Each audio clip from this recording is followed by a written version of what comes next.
Birds have long been seen as harbingers of doom or luck, and ravens and crows have unfortunately fallen on the doom side. However, it wasn't until Edgar Allan Poe's poem The Raven that these glossy black birds came to be associated with Halloween during the Victorian period.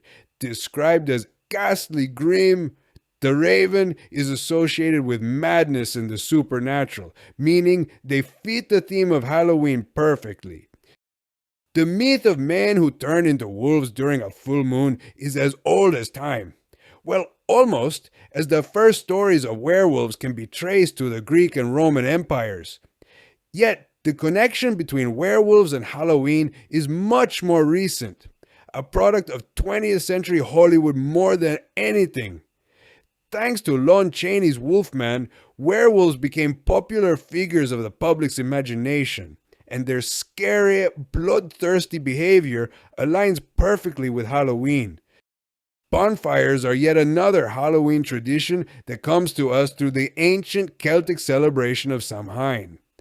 To mark the end of the harvest season, the Celts would light huge bonfires to light the way for the spirits seeking to rejoin their families and then head on to the afterlife.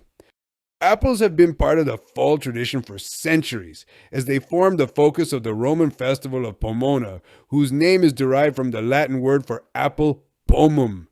This harvest festival naturally bled into other later harvest festivals like Samhain, many of which occurred around late October, and then Samhain became an important precursor for Halloween.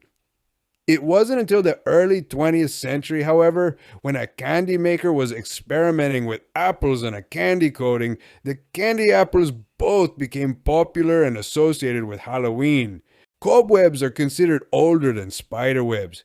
They've been sitting around for years, centuries even, creeping up an attic or a basement or a haunted house. It's that length of time that cobwebs suggest. Something dead, isolated, or hidden for years upon years. That ups the spooky factor and makes them a perfect symbol for Halloween. Potions are associated with Halloween through their connection to witches and cauldrons. Because everyone had cauldrons in the medieval and early modern periods, they were used for cooking. Naturally, witches were assumed to be whipping up all sorts of potions in theirs. This included anything from a poison that could cause harm or death to another person. Crystal balls are another symbol for Halloween that comes to us through their association with witches.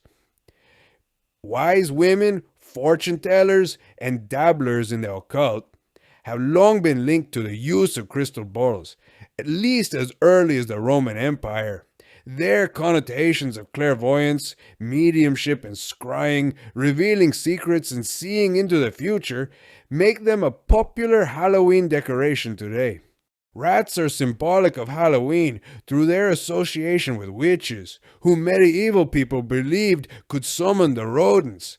They were thought to be familiars of Satan himself.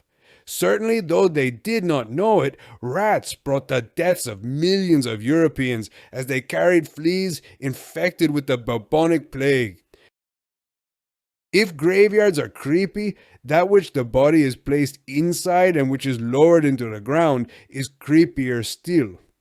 Coffin's strong association with Halloween, however, comes from the popular image of Dracula, who sleeps in his coffin during the day, only to rise at night to feast on the blood of humans. Ghouls are different from ghosts in that they're tangible monsters with a taste for human flesh. There is a long Arabic tradition of ghouls who tricked their human victims into following them, then consuming them once they had them all alone.